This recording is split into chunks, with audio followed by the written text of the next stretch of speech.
오직 성공만 생각하고 성공할 것처럼 행동하라. 마음이 무너지지 않으면 그 무엇도 무너지지 않는다.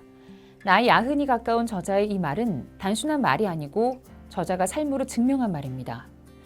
그러므로 누군가 저자가 했던 것처럼 이를 실천한다면 역시 이 말은 그 사람의 삶에서 증명될 것입니다. 특히 리더라면 반드시 가져야 할 마음일 것입니다.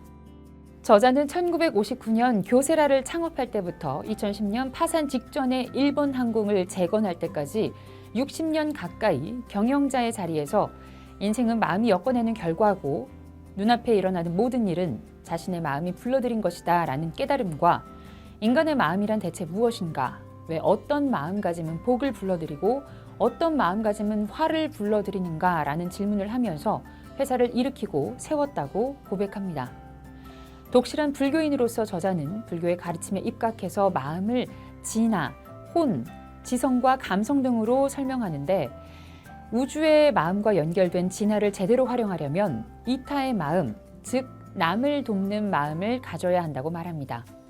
특히 경영자는 이타심으로 회사를 경영하는 것이 성공의 기본이 된다고 강조합니다.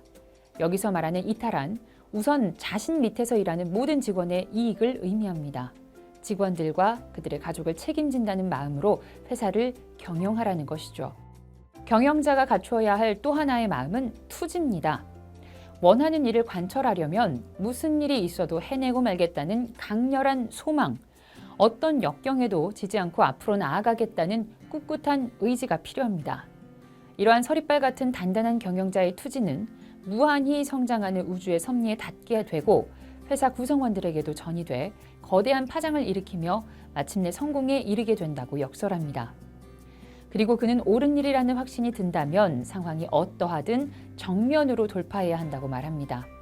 경영자가 결단을 내릴 때 결코 일에 쉽고 어려움에 좌우되어서는 안 되며 오직 옳음과 그름을 명확히 한 후 옳음이라고 판단이 된다면 어떤 상황이더라도 그 일을 결정하고 밀고 나아가야 한다는 것입니다. 경영자뿐 아니라 일반인 역시 무엇을 하고 안 하고를 결정할 때 그 기준을 옳고 그름에 두라고 말합니다.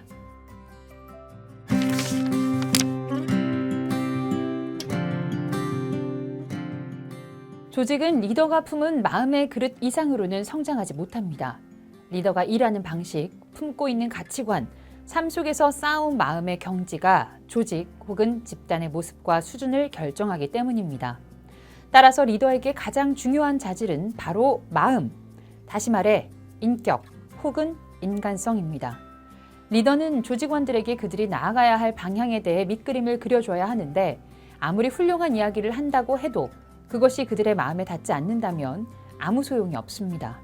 즉, 멋지고 그럴듯한 청사진이나 이야기가 중요한 게 아니라 리더의 마음, 인격, 인간성이 어떠냐가 더 중요하다는 것이죠. 저자가 처음 교세라를 창립할 때 가졌던 목표는 내가 갖고 있는 기술을 세상에 널리 알려 활용토록 하겠다였습니다. 즉, 기술자로서의 자신의 꿈을 실현하겠다는 것이었죠. 그런데 창업 후 3년 정도 됐을 때 직원들이 승진, 상여금 인상 등의 처우 개선과 장래에 대한 확실한 보장을 요구하면서 자신들의 요구를 전부 받아주지 않는다면 그만두겠다고 선언했습니다. 그때 경영자에게 회사란 자신의 생각을 실현하기 위한 곳이 아니라 무엇보다 직원의 생활을 지켜주고 그들에게 행복한 인생을 가져다 주기 위해 존재해야 한다는 결론에 이릅니다.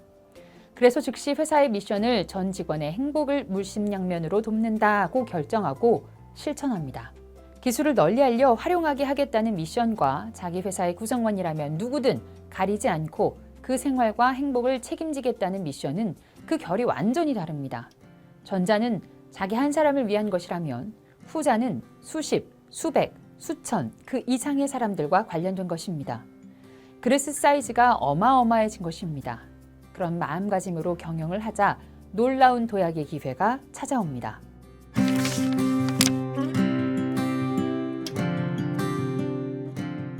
그 기회는 바로 세계적인 컴퓨터 회사 IBM의 대형 범용 컴퓨터에 들어갈 핵심 부품 개발을 수주하게 된 것입니다.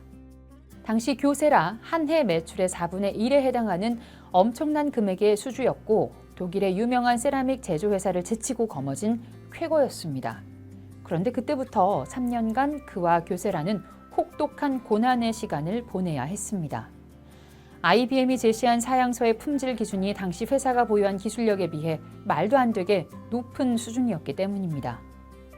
하지만 IBM이 요구한 수준에 맞추기만 한다면 동네 구멍가게 수준의 작은 부품 업체인 교세라가 세계 첨단 산업계의 이름을 떨칠 기회이기도 했습니다. 또한 이 어려운 시험만 통과한다면 답보 상태에 머물러 있던 세라믹 기술력을 세계적인 수준으로 도약시킬 수 있었습니다.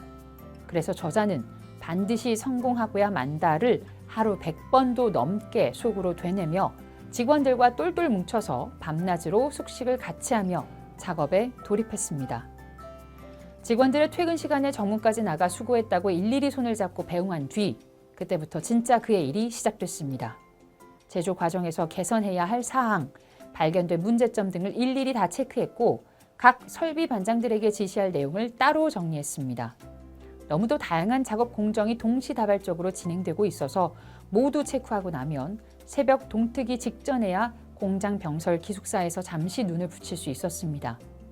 그렇게 몇 달을 고생하여 만든 시제품의 IBM은 불량품이란 도장을 찍어 돌려보냈습니다.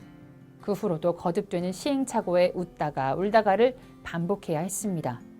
물론 포기는 없었습니다. 직원들 또한 위기 때마다 그와 함께 묵묵히 노력했습니다. 그와 모든 직원들은 한마음이 되어서 강한 투지로 끝까지 밀고 나갔습니다. 그렇게 7개월이 지난 후 드디어 합격 통지를 받았으며 공장을 24시간 가동시켜서 최선을 다한 끝에 대규모 수주 물량을 기한 내 납품할 수 있었습니다. 그와 그의 직원들의 투지는 최고의 재결정 에메랄드 개발에서도 발휘됐습니다. 에메랄드는 애초에 좋은 품질의 원석 발굴이 매우 어려운 보석 중 하나라고 합니다. 그렇다 보니 질이 한참 떨어지는 상품들도 고가로 버젓이 유통되는 것이 현실이었습니다.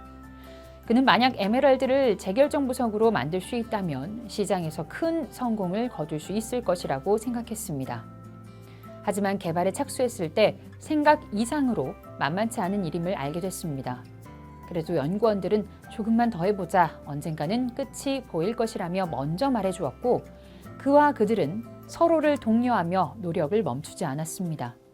하지만 여전히 빛이 보이지 않는 터널 속을 헤맸고 투입되는 비용은 감당하기 어려운 수준으로 치달았습니다. 그래도 직원들을 믿었고 인간의 능력을 믿으며 계속하여 도전해 마침내 연구한 지 7년 만에 커다란 초록빛 육각주의 결정을 만드는 데 성공하게 되었습니다.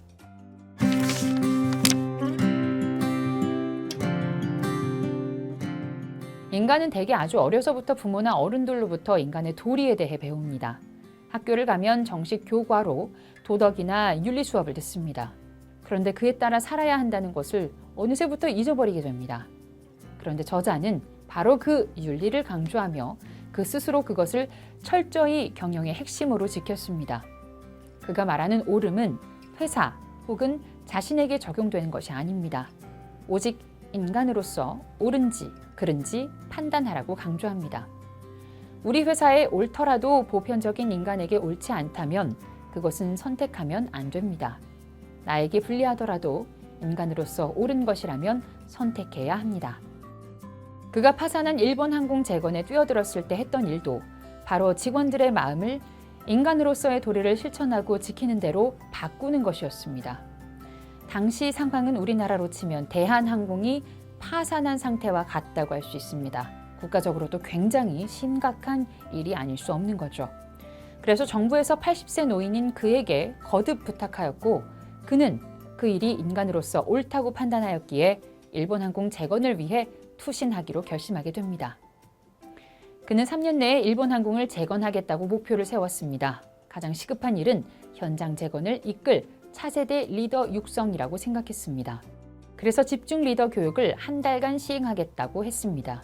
이때 모두들 반발했습니다. 회사의 존망 위기에 느긋하게 교육이라니. 하지만 그의 뜻은 요지부동이었습니다. 더구나 그가 직원들에게 알려주려던 것은 조직 운영법도 거래처 확보 테크닉도 아닌 바로 누구나 다 알지만 실천하지 않고 있는 인간의 기본적인 도리였습니다. 감사하는 마음을 잊지 않는다. 항상 겸허하고 솔직한 마음을 지닌다. 열심히 직무에만 몰두한다 등의 너무나 상식적인 것에 기반한 가치관 교육이었습니다. 그런 교육을 간부들에게 하니 그들의 첫 반응은 당혹스러울 수밖에 없었을 것입니다. 하지만 유치하다고 생각하는 바로 그것을 몸으로 전혀 받아들이지 않고 실천하지 못했기에 회사를 파산으로 몰고 간 것이라고 그는 역설했습니다. 그렇게 강한 저항 속에서 교육한 지 한 달이 지나자 드디어 간부들은 진지한 태도로 그의 이야기에 귀를 기울이게 되었습니다. 그 교육은 일반 직원들에게까지 확대됐고 필로소피 공부 모임까지 자생적으로 생겨나기 시작했습니다. 직원들의 마음에 인간의 기본 도리가 담기자 자연스럽게 일터에서 고객 서비스의 변화가 생겼습니다. 한마디로 고객 감동 서비스가 직원들의 자발적인 참여 속에 다양한 형태로 제공되기 시작한 것입니다. 특히 2011년 동일본 대지진 때 그러한 변화가 여실히 드러났습니다. 그가 의도했던 마음의 개혁이 회사의 경영 흑자 전환에 어떻게 영향을 미쳤는지에 대해 가시적 데이터로 증명하긴 어렵습니다. 하지만 그는 마음이 바뀌지 않는 한 아무것도 바뀌지 않는다는 소신이 옳다고 믿습니다. 어쨌든 회사의 실적은 경이로울 정도로 성장세로 돌아섰고 부채를 갚아 오랜 적자 구조에서 벗어났습니다. 나보다 남을 먼저 생각하는 마음, 반드시 성공하고야 말겠다는 투지, 그리고 인간에게 옳은 것을 위해 인간의 도리를 생활화하는 정의로움, 이 세 가지가 바로 성공하는 경영자와 리더가 갖춰야 할 조건이라는 것에 동의하시나요? 머리가 갸우뚱거린다면 책을 꼭 읽어보시면 좋겠습니다. 그렇게 산 사람의 메시지는 단지 말이 아니라 에너지이며 에너지는 운동이며 운동이란 움직임입니다. 저자의 커다란 에너지는 마음이 열린 독자에게로 흘러갈 것입니다.